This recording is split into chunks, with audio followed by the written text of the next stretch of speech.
Welcome to simple guide channel. আজকে আমরা proper use of verb forms অর্থাৎ verb ফর্মের সঠিক ব্যবহার অ্যাকর্ডিং টু টেন্স সেটি নিয়ে আলোচনা করব।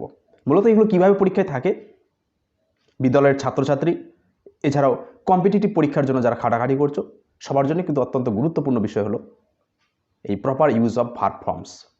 মূলত তোমরা যারা টেন্স সঠিকভাবে শিখেছো বা টেন্সের কনসেপ্টটা তোমাদের যাদের ক্লিয়ার রয়েছে তারা কিন্তু অনায়াসে এগুলো করতে পারো। আর যাদের টেন্সের জ্ঞান একটু হলেও এলোমেলো হয়ে যায় বা সমস্যায় পড়ো তাদের জন্য আমি বলবো ভিডিওটা দেখো। আমি কতগুলো সহজ কনসেপ্ট, সহজ কতগুলো ট্রিক্স নিয়ে আলোচনা করেছি যেগুলো ডেফিনেটলি তোমাদেরকে কিন্তু সাহায্য করবে proper use of verb forms এগুলো সঠিকভাবে পূরণ করতে। তো মূলত এগুলো কীভাবে থাকে আমরা তোমরা স্ক্রিনে দেখো। Proper form of verbs appropriate verb forms অর্থাৎ ভার্বের সঠিক রূপ বা যথার্থ রূপ, ইউজ অফ প্রপার ওয়ার্ডস সঠিক শব্দ নিয়ে শূন্যস্থান পূরণ এভাবেও থাকতে পারে। আবার use of verbs according to tense অনুযায়ী ভার্ব নিয়ে পূরণ শূন্যস্থানগুলো এভাবেও কিন্তু ডিরেকশনটা থাকতে পারে। দেখে নাও কীভাবে। আমি একটা কোশ্চেন দিয়েছি, যেমন feel in the blanks with proper form of verbs given in the bracket or at the end. অর্থাৎ ব্র্যাকেটের মধ্যে বা সবার শেষে যে ভার্বগুলো দেওয়া আছে বন্ধনীর মধ্যে সেই ভার্বগুলো সঠিক রূপ নিয়ে শূন্যস্থানটা পূরণ করতে হবে। ইউজ অক্সিলারিজ ইফ নেসেসারি, যদি অক্সিলারির প্রয়োজন হয়, সাহায্যকারী ক্রিয়ার প্রয়োজন হয় তাহলে তুমি সেটা সাপ্লাই করতে পারো। তোমরা জানো অ্যাকর্ডিং টু টেন্স অক্সিলারি ভার্বেরও আমাদের প্রয়োজন হয় মেন ভার্বের সাথে সাথে। যেমন many years ago পাস্তুর dash discover a way of keeping germs out of wine. এখানে ডিসকভার দেওয়া আছে বন্ধনীর মধ্যে, দেখো ভালো করে। তো এই ডিসকভারটাও আমি কি বসাবো? Discovering or discovered or has discovered কি বসাবো অ্যাকর্ডিং টু টেন্স? একই রকম he dash find that if wine dash hit gently, find আছে, এবার ফাইন্ডারটা কী হবে? ফাউন্ড হবে না হ্যাড ফাউন্ড হবে? অ্যাকর্ডিং টু টেন্স আমরা কীভাবে বসাবো? To just below boiling point germs will not dash make wine sour. The process of sterilization dash call pasteurization. এই যে ভার্বগুলো পেলাম আমরা, discover, find, here, make, call, এই ভার্বগুলো সঠিক কীভাবে আমরা এখানে বসাবো? তো আগেই বললাম যারা টেন্সের জ্ঞান যাদের ক্লিয়ার হয়ে রয়েছে, কনসেপ্ট ক্লিয়ার হয়েছে, তারা কিন্তু সহজেই এটা পেরে যাবে। এবার আমি বলবো তোমার টেন্সের জ্ঞান যদি স্পষ্ট না থাকে তবুও তুমি কিন্তু পেয়ে যাবে। আজকে যেভাবে আমি আলোচনাটা করব তোমরা ভিডিওটা স্কিপ না করে পুরোটাই দেখো। অনায়াসেই টেন্সের জ্ঞান তোমার সামান্যতমও যদি থাকে তুমি কিন্তু অনায়াসেই এগুলো বেশিরভাগটা ঠিক করে আসবে, মানে ঠিক হতে বাধ্য তোমার যেভাবে আমি আলোচনা করব। তোমরা অবশ্যই ধৈর্য সহকারে ভিডিওটা দেখো। আর সবাইকে অবশ্যই অনুরোধ, যারা নতুন তারা চ্যানেলটি সাবস্ক্রাইব করে আমাদের সাথে থাকো, আর যারা সাবস্ক্রাইব অলরেডি করেছো তাদেরকে অসংখ্য ধন্যবাদ। আবার এরকমও থাকতে পারে, কোশ্চেনটা দেখো, right the correct alternative to fill in the blanks or fill in the blanks with suitable form of verbs given in the brackets. অনেক সময় আবার অক্সিলারি ভার্ব নিয়ে ভার্বটার ফর্ম সহকারেই তোমাদের সাপ্লাই করে দেওয়া থাকবে, ঠিক যেরকম আমরা দেখতে পাচ্ছি এখন। When Mrs Gupta dash return or returned or was returning home she noticed at once that thieves dash enter or have entered or had entered her house during her absence. এটা কিন্তু মাধ্যমিকে একবার এসেছিলো, মাধ্যমিকের কোশ্চেনেরও একটা ভার্ব ফর্মের পেস্ট করে দিয়েছি আমি এখানে তোমাদের সুবিধার্থে। তো এরকম কিন্তু আসে পরীক্ষায় মোট কথা। তো কখনো কখনো শুধুমাত্র মূল যে ভার্ব, রুট ভার্ব, সেই ভার্বটাই ব্র্যাকেটের মধ্যে দেওয়া থাকে, তোমাকে টেন্স অনুযায়ী ব্যবহার করতে হবে। আবার অনেক সময় অক্সিলারি ভার্ব সাথে টেন্স অনুযায়ী কিন্তু ভার্বটা দিয়ে দেওয়া থাকে, তোমাকে সেটা ব্যবহার করতে হবে। একই রকম write the correct alternative to fill in the blanks or fill in the blanks with suitable forms to of the verbs given in the brackets, এভাবেও থাকতে পারে যেভাবে আমরা দেখছি সিঙ্গল সেন্টেন্স এই আকারেও থাকতে পারে। যেমন Akash and Rimi dash to the cinema last night, শেষের দিকে দেওয়া আছে হ্যাভ গন অর ওয়েন্ট, কোনটা হবে? একই রকম her father for Patna next week lives or left, কোনটা হবে? একই রকম you dash me very well, ব্র্যাকেটে শুধু দেওয়া আছে, এভাবেও থাকতে পারে। মোট কথা কোশ্চেন টাইপটা কীভাবে থাকতে পারে সেটা কিন্তু দেখে নাও। বিদ্যালয়ের ছাত্রছাত্রী এবং কম্পিটিটিভ এক্সামিনেশন সবার জন্য কিন্তু অত্যন্ত গুরুত্বপূর্ণ। এবারে কতগুলো কি ফ্যাক্টরস রয়েছে যেগুলো আমরা যদি জেনে নিই তাহলে কিন্তু আমরা সহজেই এই proper use of verb forms আর correct use of verb forms আর appropriate use of verb forms সেটা কিন্তু আমরা সহজেই পেয়ে যেতে পারি। তো সেই কি ফ্যাক্টরসগুলো কী কী বিস্তারিত আমি পরে আলোচনায় আসছি, তার আগে আমরা খুব তাড়াতাড়ি করে দেখে নিই কী ফ্যাক্টরসগুলো কী কী। এক নম্বর বলছে টেন্স অ্যান্ড দেয়ার ইউসেজেস, অর্থাৎ মূলত যে আমাদের তিনটি tense, present, past and future, সেগুলো আমাকে জানতে হবে এবং তাদের ব্যবহারও জানতে হবে। Next sequence of tense, usage of tense in a sentence, অর্থাৎ টেন্স তো তুমি জেনে গেলে এবার সেন্টেন্স, একটা বিগ সেন্টেন্স বা শর্টার সেন্টেন্সে কীভাবে টেন্সের সিকোয়েন্সটা হয়, ধারাবাহিকতা কীভাবে হয়। যেমন I saw that the clock had stopped, হ্যাডে এখানে স্পেস করে নি, স্পেস হবে। We know that he was a soldier, we know that he is a soldier. এই যে দেখো একটা মেন ক্লজ ছিল আই স, মেন ক্লজটা যখন পাস্ট হয়ে যাচ্ছে বাকি অংশটাও পাস্ট করতে হচ্ছে, that the clock had stopped. আবার একই রকম উই নো, এই যেটা মেন ক্লজ, মেন বা প্রিন্সিপাল ক্লজ, এটা আমরা প্রেজেন্টে রেখেছি। এটাকে মেন ক্লজ যদি মেন ক্লজ বা প্রিন্সিপাল ক্লজ যদি প্রেজেন্টে থাকে তাহলে সাব ক্লজ বা সাবঅর্ডিনেট ক্লজ যে কোনো ক্লজ টেন্সে আমরা রাখতে পারি। যেমন দ্যাট হি ওয়াজ সোলজার, একই রকম that he is a soldier, তিনি ছিলেন একজন সৈনিক বা তিনি হন একজন সৈনিক। একরকম 3 নম্বর আমাদেরকে কি পয়েন্ট যেটা জানতে হবে সেটা হলো use of verbs, verb forms. তোমরা জানো জুনিয়র লেভেলে তোমরা অনেকে হয়তো এটা মুখস্থও করেছো, go, went, gone, do, did, done, present, past এবং পাস্ট পার্টিসিপল। ভার্বের যে 3টি ফর্ম আমরা মুখস্থ করতাম সেটা কিন্তু তোমার জানতে হবে, কারণ তুমি ভার্বের যে রূপটা সাপ্লাই করবে অ্যাকর্ডিং টু টেন্স, তো ভার্বের রুট ফর্মের যে চেঞ্জ সেটা না জানলে তো তুমি সাপ্লাই করতে পারবে না, তার জন্য এটা অবশ্যই জানতে হবে। একই রকম use of auxiliary or helping verbs, সাহায্যকারী ক্রিয়ার যে ব্যবহার সেটা কিন্তু তোমাকে জানতে হবে।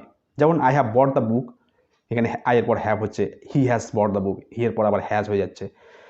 You do not know this, তুমি এটা জানো না, এখানে ডু নট হচ্ছে। একই রকম she does not know this, সে এটা জানে না, সেই সি এর ক্ষেত্রে আবার ডাস নট হচ্ছে।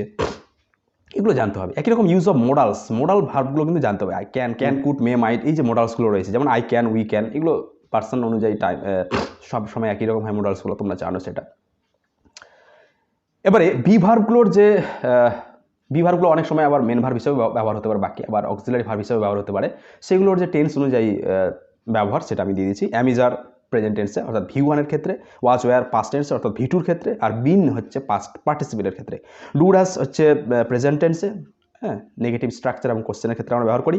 ডিড হচ্ছে পাস্ট টেন্সে, নেগেটিভ এবং কোশ্চেনের ক্ষেত্রে আমরা ব্যবহার করি। হ্যাভ হ্যাজ প্রেজেন্ট টেন্সে, হ্যাড হচ্ছে পাস্ট টেন্সে, আর শ্যাল উইল হচ্ছে ফিউচার টেন্সে। তো এইভাবে আমাদেরকে জানতে হবে অক্সিলারি ভার্বগুলো। একই রকম use of be verbs or auxiliary verbs or helping verbs, অনেকের এটাও কনফিউশন হয়ে যায় যে অ্যাম কার কার সাথে বসে, আর কার কার সাথে বসে, শ্যাল বি, উইল বি, এগুলো কার কার সাথে বসে, হ্যাঁ, অ্যাকর্ডিং টু প্রোনাউন বা অ্যাকর্ডিং টু সাবজেক্ট, সেটাও অ্যাকচুয়ালি সময় দিয়ে দেওয়া হচ্ছে। দেখো অ্যাম সর্বদা আয়ের পর, ইজ, হ্যাঁ, he, she, it, this, that, third person singular, are, we, you, they, this, হ্যাঁ, থার্ড পার্সন প্লুরাল।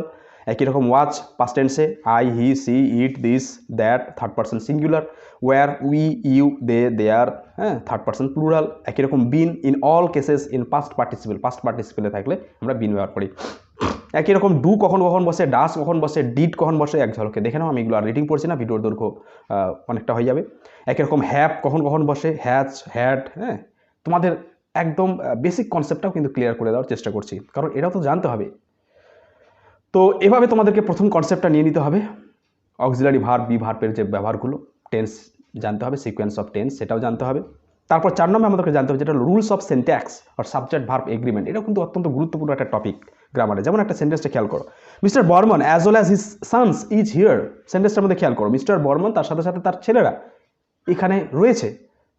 সানসের প্লুরাল, কিন্তু তারপরে ভার্বটা দেখো ইজ হয়েছে। কেন ইজ হয়েছে? কারণ সেন্ট্যাক্সের নিয়ম বলছে অ্যাজ ওয়েল অ্যাজ দিয়ে যদি দুটো সাবজেক্ট যুক্ত হয় তাহলে ফার্স্ট সাবজেক্ট অনুযায়ী ভার্বটা হয়। যেহেতু mister Barman third person singular, অতএব ভার্বটা হয়েছে ইজ। তাহলে অবশ্যই রুলস অফ সেন্ট্যাক্সের এরকম আরও অনেক সেন্ট্যাক্সের নিয়ম রয়েছে। সেন্ট্যাক্স বলতে বাক্য বিন্যাসের যে প্রণালী সে চ্যাপ্টারটাও তোমাকে জানতে হবে, তাহলে কিন্তু তুমি স্বচ্ছভাবে সেটা করতে পারবে।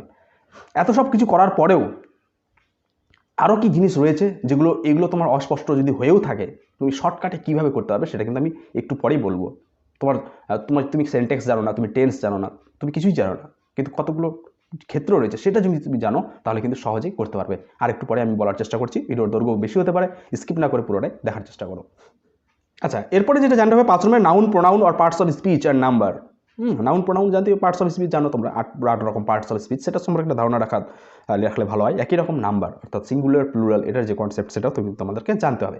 তো এগুলো হলো, এই 5টি হলো কি ফ্যাক্টরস, যেগুলো তুমি যদি ভালো করে জেনে থাকো অলরেডি, তাহলে কিন্তু তোমার proper use of verb forms, সেটা কম্পিটিটিভ পরীক্ষার জন্য হোক, বিভিন্ন চাকরির পরীক্ষার জন্য হোক, বা তোমার বোর্ড লেভেল, স্কুল লেভেল পরীক্ষায় হোক, তুমি কিন্তু 100% কারেক্ট করে আসতে পারবে।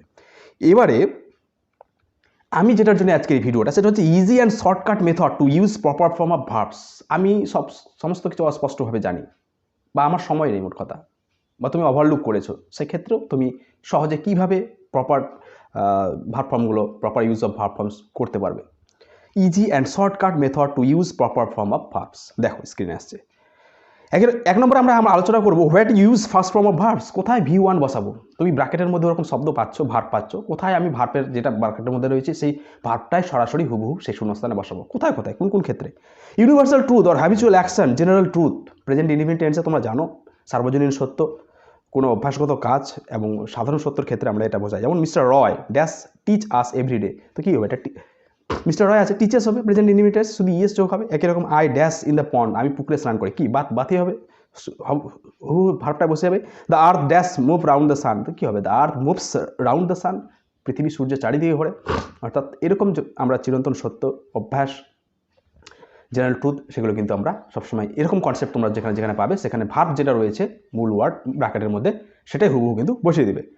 একই রকম 2 নম্বরে দেখছি উইথ মডালস, যেখানে যেখানে মডালস পাবে, মডালসের পর যে ভার্ব থাকবে সেই ভার্বটার হুবহু V1 অর্থাৎ ভার্বের ফার্স্ট ফর্মটা কিন্তু বসে যায়। যেমন হি কুড হেল্প দেম, কী হবে হেল্পই হবে, কুডের পর কুডটা যেহেতু মডাল অর্থাৎ হেল্পটা হেল্পই থাকবে। She would dash forget our বিফ এনকাউন্টার, ফরগেটটা ফরগেটই হবে কারণ ওখানে উড আছে মডাল, মডালের পর সবসময় ভার্বের ফার্স্ট ফর্ম খেয়াল করবে। একই রকম 3 নম্বর দেখবো আমরা when infinitives are used, infinitives means অসমাপিকা ক্রিয়া, 2 + V1 যে ফরম্যাটগুলো হয় সেখানে, যেমন she wanted to dash a pair of blue suit shoes, এখানে এরকম যেখানেই পাবে না ওয়ান্টেড টু মানে 2+2 যেখানে পেয়ে যাবে তারপরে অবশ্যই ভার্বের ফার্স্ট ফর্ম কিন্তু চোখ বন্ধ করে বসে যাবে। একই রকম Mr Roy was overjoyed to hear the news, এখানে হিয়ারই বসে যাবে, সংবাদটি শুনে মিস্টার রয় খুব ওভারজয়েড হলো, খুশি হলো। 4 নম্বরে আমরা পাচ্ছি in simple present and simple future tense, যেটা আগে আমি বলেছি সিম্পল প্রেজেন্ট টেন্সে যেমন we live in Kolkata spelling mistake হয়েছে, ওয়েন প্রেজেন্ট টাইম। আবার they will visit the Taj Mahal next week. Future টেন্সে ফিউচার ইনডিফিনিট V1 হয়, ভার্বের ফার্স্ট ফর্ম হয়, তোমরা এটা জানো। তো সিম্পল প্রেজেন্ট এবং ফিউচার ইনডিফিনিট সেখানেও কিন্তু ভার্বের ফার্স্ট ফর্ম হয়। কনসেপ্ট প্যাসেজটা দেখে তুমি যদি বুঝে যাও সেখানে কিন্তু সেটা বসিয়ে দিবে। 5 number to express near future with simple present tense, অনেক সময় নিকট ভবিষ্যৎ বোঝাতেও কিন্তু আমরা যে ভার্বটা থাকে সেই ভার্বটাই বসিয়ে দিই প্রেজেন্ট টেন্সে। যেমন our school opens on next Monday, এখানে ওপেনটা ওপেন্সই হবে, থার্ড পার্সনের জন্য এস বসবে। একই রকম he comes back next week, তিনি পরের সপ্তাহে ফিরে আসবেন, হ্যাঁ কামটা কামই থাকবে, সাথে শুধু থার্ড পার্সনের জন্য এস যোগ হবে। আবার একই রকম certain emphatic cases or emphatic sentences, জোরদার করে কোনো কিছু বোঝাতে গেলে, বিশেষ জোর বোঝাতে গেলে কিন্তু আমরা কতগুলো সেন্টেন্স আছে যেগুলোতে আমরা কিন্তু ভার্বের ফার্স্ট ফর্ম থাকে, ফার্স্ট ফর্ম আমরা ব্যবহার করি। তো সেক্ষেত্রে কী ক্লু থাকবে, হয় ডু থাকবে বা ডিড থাকবে, এরকম কিছু এমফ্যাটিক ওয়ার্ড থাকবে। যেমন সি ডিড, এবার মিস আছে, ওখানে মিসটা মিসে হবে, মিস দ্য ট্রেন, সে ট্রেনটি মিস করেছিল, হ্যাঁ। সি ডিড ইট ডেলিভারেটলি, তার অর্থ বোঝাচ্ছে যে সেটা ইচ্ছাকৃতভাবে করেছিল, বা the speaker is confirm, speaker যে বলছে কথাটা সে কনফার্ম যে হ্যাঁ সে এটা মিস করেছিল। He does write a letter, সে চিঠিটা লিখেছিল বা লেখে, হ্যাঁ। এখানে জোরদার বোঝাতে গিয়ে কিন্তু ডাসের পর আমরা রাইটটা বসাবো। এখানে ডাস ডিড এগুলো কিন্তু নিজস্ব অর্থ নেই, এমফ্যাটিক কেস, হ্যাঁ, জোর দিয়ে কোনো কিছু বোঝাতে জন্য এগুলো ব্যবহার হয়েছে। 7 নম্বরে ইন ইম্পারেটিভ সেন্টেন্স, তোমরা সেটা জানো, ইম্পারেটিভ সেন্টেন্স আদেশ, অনুরোধ, উপদেশ, হ্যাঁ, এগুলো বোঝাতে গেলে আমরা ইম্পারেটিভ সেন্টেন্স ব্যবহার করি। যেমন প্লিজ হেল্প মি, তো এরকম ওয়ার্ড থাকলে তো অবশ্যই হেল্পে বসাতে হবে। Give me a glass of water, আমাকে এক গ্লাস অফ জল দাও, এরকম ইম্পারেটিভ সেন্টেন্সে কিন্তু যে ভার্বটা পাবে সেই ভার্বটা সরাসরি বসে দেবে। তো মোট হলো এই 7টি কনসেপ্ট, যেগুলো হলো ভার্বের প্রেজেন্ট ফর্মগুলো, ভার্বের ফার্স্ট ফর্মগুলো কিন্তু আমরা শূন্যস্থানে বসাবো। তো আজকে এই পর্যন্তই। এর পরের ভিডিওতে আমরা আলোচনা করব যে ভার্বের সেকেন্ড ফর্ম আমরা ঠিক কোথায় কোথায় বসাবো, কতগুলো ক্লু রয়েছে, তোমার টেন্স সেন্ট্যাক্স সব কিছু এলোমেলো গুলিয়ে গেলেও কিন্তু তুমি সহজে কিন্তু কোথায় কোথায় ভার্বের সেকেন্ড ফর্ম বসাতে হবে সেটা কিন্তু তোমরা সহজে পেয়ে যাবে। ভিডিওটি দেখার জন্য অসংখ্য ধন্যবাদ। যারা চ্যানেলে নতুন তারা অবশ্যই চ্যানেলটি সাবস্ক্রাইব করে আমাদের সাথে থাকো।